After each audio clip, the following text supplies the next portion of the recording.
آیت نمبر 59 قل تو کہہ دے ارأیتم کا معنی کیا ہوتا ہے؟ اخبرونی، مجھے بتاؤ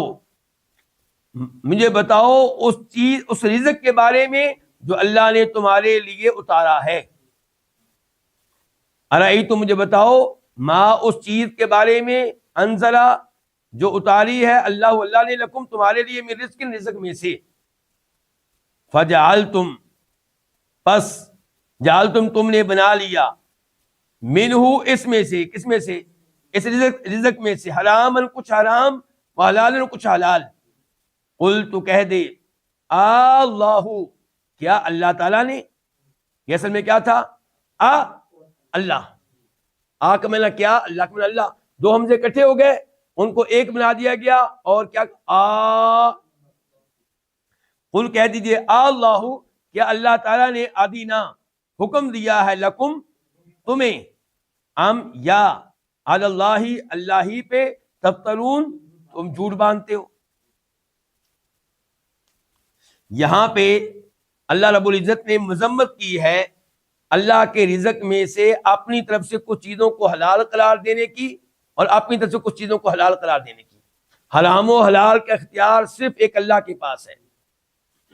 حتیٰ کہ اللہ تعالیٰ نے ہمارے نبی کو مخاطب کیا علیہ الصلوۃ والسلام، اور کہا یا ایھا النبی لما تحرم ما احل اللہ لک، اے نبی آپ اس چیز کو حرام کیوں قرار دیتے ہیں جس کو اللہ نے حلال قرار دیا ہے.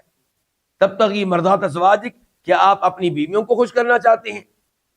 اللہ کے نبی علیہ الصلوۃ والسلام نے اپنے اوپر شہد حرام کر لیا تھا، اپنی ایک لونڈی اپنے اوپر حرام کر لی تھی.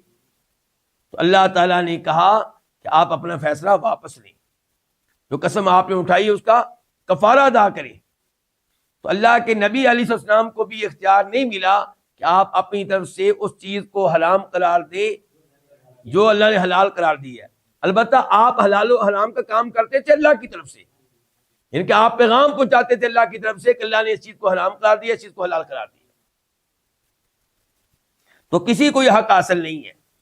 بلکہ یہاں پہ آپ کو وہ حدیث بھی یاد آ رہی ہوگی سورہ توبہ سے، جس کا تعلق ہے اتخذوا احبارہم ورہبانہم اربابا من دون اللہ.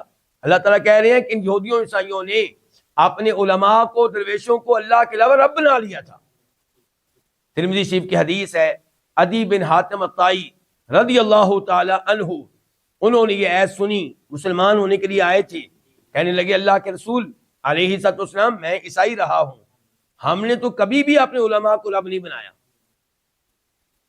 تو اللہ کے نبی نے کہا علیہ الصلوۃ والسلام کیا ایسا نہیں تھا کہ جس چیز کو تمہارے علماء حرام قرار دیتے جبکہ اللہ نے اس کو حلال قرار دیا ہوتا، تم اپنے علماء کی بات مان لیتے تھے، اور اس کے الٹ بھی تم یہی کرتے تھے. ان کے علماء کو تم نے حلال و حرام کا اختیار دے دیا تھا، تو یہ ان کو رب بنانا ہے، تو یہ کام جائز نہیں ہے. حلال و حرام کا اختیار صرف اللہ ہی کے پاس ہے. تو یہاں پہ اللہ مذمت کر رہے ہیں ان یہودیوں کی، ان مشرکین کی. یہودیوں نے بھی کئی چیزیں اپنی طرف سے حرام کر لی تھیں، اور مشرکین بھی کئی جانوروں کو اپنی طرف سے حرام کر لیتے تھے کہ ہمارے پیروں کے نام پہ ہیں، یعنی کہ ہمارے بتوں کے نام پہ، ہمارے معبودوں کے نام پہ ہے، یہ نام ان کا گوشت کھا سکتے ہیں، نہ دودھ پی سکتے ہیں. اللہ نے پوچھا ہے کیا اس کا اللہ نے تمہیں حکم دیا ہے کہ اس چیز کو حلال قرار دو، اس چیز کو حرام قرار دو، یہ اللہ نے تمہیں حکم دیا ہے، یا اللہ پہ جھوٹ باندھ رہے ہو یہ کہہ کر کہ یہ چیز اللہ کی طرف سے حرام ہے، اللہ کی طرف سے حلال ہے. ترجمہ پھر سن لیں. قل تو کہہ دے ارائی تو مجھے بتاؤ، ما ان چیزوں کے بارے میں جو اللہ نے تمہارے لیے اتاری ہے، من رزق رزق میں سے، فجعلتم پس تم نے بنا لیا، منہ اس میں سے، حرامن کسی کو حرام، وحلالن کسی کو حلال. قل تو کہہ دے اللہ اذن لکم کیا اللہ تعالیٰ نے تمہیں اجازت دی ہے، یا علی اللہ اللہ پہ تفترون تم جھوٹ باندھ رہے ہو.